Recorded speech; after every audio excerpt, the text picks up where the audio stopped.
Jadi teman-teman bisa dilihat sama ya kaum wanita kalau teman-teman mau. Gimana caranya? Jadi menarik itu nggak mesti harus selalu benar. Jadi menarik itu nggak mesti harus ganteng, nggak mesti harus sekeren Justin Bieber. Jadi menarik itu juga nggak mesti harus selalu benar. Kita mulai dari mana? Kita mulai ngambil dari penampilan. Penampilan ini maksud apa? Penampilan di sini itu cuma 20%. 20%-nya apa? Rapi. Bisa.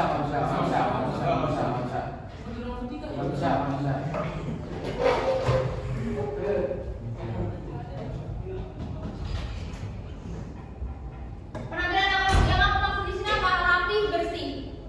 Teman-teman percuma kayak teman-teman bajunya bagus, brand, tapi teman-teman nggak rapi. Baju itu nggak bersih, baju itu kotor. Itu rapi, bersih, dan satu lagi wangi. Wangi ini nggak mesti wangi yang benar-benar semerbak. Yang penting kamu nggak bau ketek. Wangi. Di sini kamu akan menarik. Di sini kamu akan kelihatan sedikit menarik di depan banyak orang. Yang kedua apa? Karakter. Bagaimana karakter? Di sini pasti sekolah Islami udah diajarin bagaimana cara berkarakter.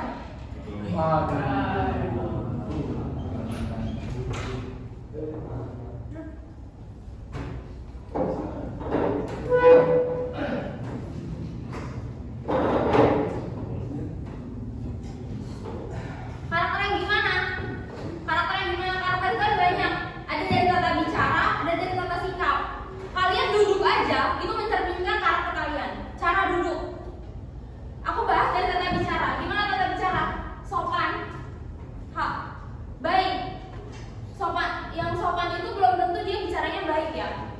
Baik itu gimana? Baik itu ditata bahasanya. Kalian nggak main asal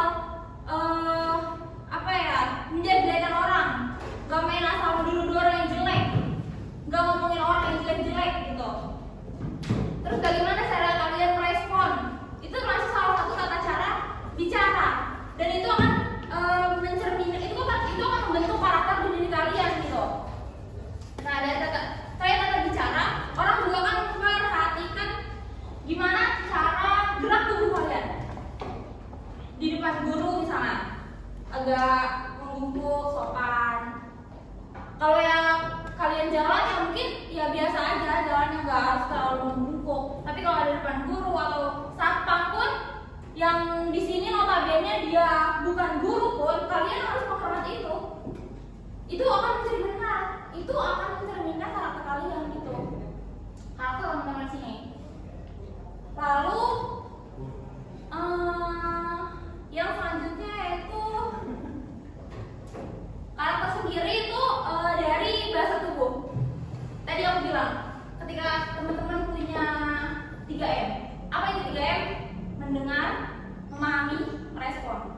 Ketika ada yang bicara, teman-teman gak nyela, teman-teman gak main asal ngomong sendiri di belakang. Itu mendengar, memahami. Mendengar sama memahami itu beda. Kalau mendengar ya udah teman-teman cuma dengar, tapi memahami teman-teman benar-benar nyimak.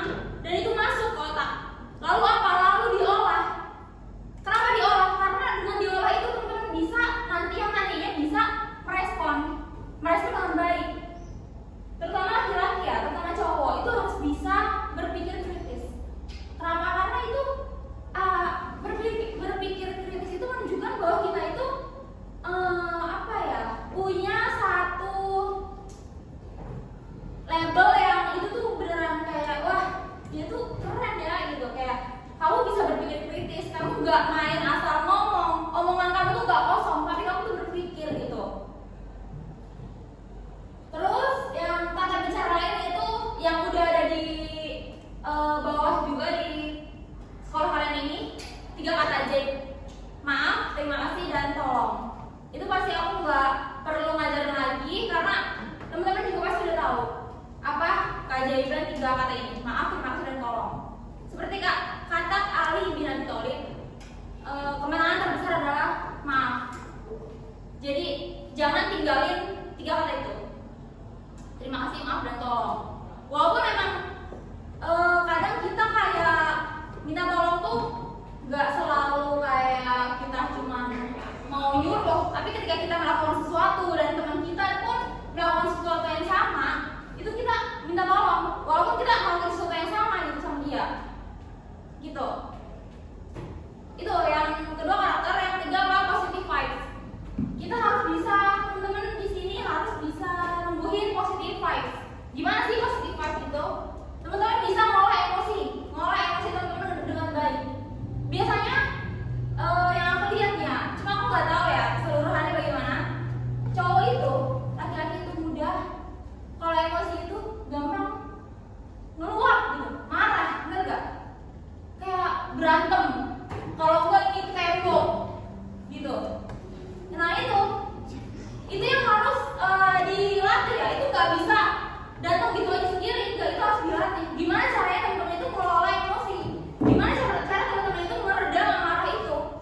Dan itu akan membuat aku melihat, aku lebih suka laki-laki yang seperti itu. Ketika dia marah, ketika dia emosi, dia nggak langsung meluap gitu, tapi dia meredam dulu amarahnya. Dia berpikir langkah apa yang selanjutnya yang bakal dia lakuin. Jadi itu nggak akan merugikan siapapun, nggak akan merugikan diri kalian sendiri. Kalau misalnya kalian nonjok tembok kan, yang rugi siapa? Temboknya rugi juga karena rusak gitu. Jadi punya emosional intelligence yang tinggi gitu. Dan ini bakalan berpengaruh banget kalau kalian nanti di luar, karena di masyarakat itu benar-benar beda banget. Kalian harus benar-benar mengelola emosi itu baik-baik gitu. Terus yang positive vibes itu bisa datang juga dari ya gimana cara kalian merespon, gimana cara kalian berpendapat, gimana cara kalian ngomong di depan guru, di depan siapapun. Ketika kalian bertanya atau merespon itu tuh baik, itu tuh ada daging yang di perkataan kalian itu daging, bukan lemak gitu. Kalau daging kan berarti bagus kan dia, banyak vitamin di situ segala macam. Nah itu gimana kamu mengolah pola pikir kamu gitu. Gak semena-mena, gak kayak cuma nyeletuk yang gak jelas gitu. Nah itu berpikir di situ. Yang selanjutnya tips, jadi menarik yaitu bakat. Teman-teman udah tahu belum bakat teman-teman? Ini kita masih kelas, teman. Aku juga pernah SMP, aku juga nggak tahu siapa aku waktu SMP, tapi aku selalu dibilang sama guru aku. Aku selalu ditanya siapa aku, siapa kamu, siapa kamu. Kalau aku ditanya siapa aku belum bisa jawab saat itu, karena aku belum jadi apa-apa. Aku belum mikirin aku bisa apa ya, aku pengen apa ya. Ya di situ pertanyaan itu kalau kamu gak olah baik-baik, kamu gak akan bisa, kamu gak akan nemuin siapa aku. Tapi kalau sekarang aku ditanya siapa aku bisa jawab. Aku penulis buku tentang Mari. Gitu. Jadi di situ bakat itu pasti teman-teman mikirnya gini, bakat itu sesuatu yang emang bawaannya, memang bakat itu sesuatu yang bawaannya dari lahir. Dan gak semua orang punya itu. Misalnya sekolah bagus atau dia bagus di akademiknya, otak, intelijen, itu emang udah bawaan dari lahir. Tapi kalau misalnya ada beberapa bakat yang emang itu dia datang dari minat. Ketika teman-teman mau ngelakuin sesuatu, misalnya sekarang jadi konten kreator, teman-teman mendalami itu, teman-teman akan bisa di situ, dan itu bakal bisa jadi bakat. Dan nggak ada salahnya kalau misalnya teman-teman gagal di situ, karena masih banyak kalah yang harus teman-teman lalui sebelum teman-teman jadi bintang. Teman-teman nggak tahu kan bakat mana yang akan menjadikan teman-teman jadi bintang. Dan bintang yang selayaknya bintang adalah yang menerangi sekitar tentunya. Jadi cari bakat itu dari sekarang. Dan kalau misalnya bakat kalian mau diakui, misalnya aku punya bakat main basket di sekolah, pemain basket nih. Nah teman-teman di situ belum bisa disebut sebagai pemain basket, karena bakat teman-teman itu belum terlabelisasi. Gimana caranya biar bakat teman-teman itu terlabel? Bisa teman-teman bilang ke guru atau orang tua teman-teman, kayak aku punya bakat ini loh, aku mau ikut lomba ini biar aku dapat sertifikat, biar aku bisa. Bakat itu kayak apa ya, untuk tampil jadi menarik itu gak harus jadi juara kelas. Kayak orang tua yang sekarang, kalau orang tua pas anaknya sekolah emang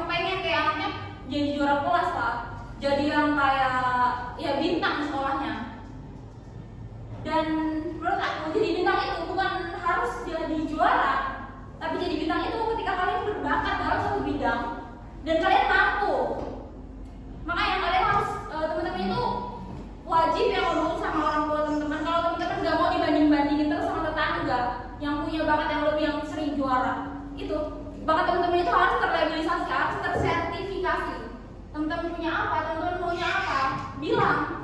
Nanti di situ orang tua teman-teman juga pasti bakal ngedukung gitu.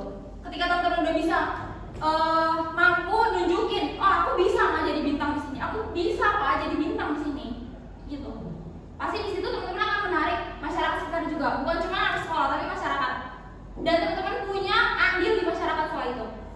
Pasti orang berbakat itu selalu digunakan di masyarakat. Karena itu teman-teman nggak cuma di sekolah, tapi nanti kehidupan sesungguhnya ada di masyarakat.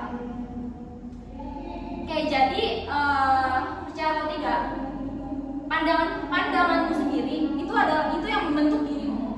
Kalau kamu bilang kamu bisa, kamu mau, nanti alam bawah sadar kamu itu akan nuntun kamu buat mewujudkan apa yang kamu pikirkan itu. Jadi jangan selalu berpikir negatif kayak aku nggak bisa di sini, aku nggak bisa matematika, aku nggak mau belajar matematika. Belajar ya belajar aja, nggak ada masalahnya. Aku juga dulu nggak suka matematika, aku nggak suka fisika. Dulu papa aku itu sering banget marahin aku karena matematika aku dapat 5 terus. Tapi aku nunjukin ke papa kalau aku bisa di bidang lain. Aku bisa loh di sini, aku bisa nulis buku pak. Dan di situ papa, dan di situ orang tua aku tuh kayak, oh iya ternyata anak aku itu punyanya di sini gitu. Nanti orang tua teman-teman juga akan berpikir gitu.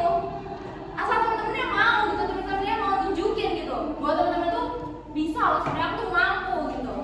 Dan itu akan menunjukkan bahwa teman-teman itu selalu positif gitu, gak negatif terus bawaannya gitu. Ya jadi itu aja mungkin dari aku.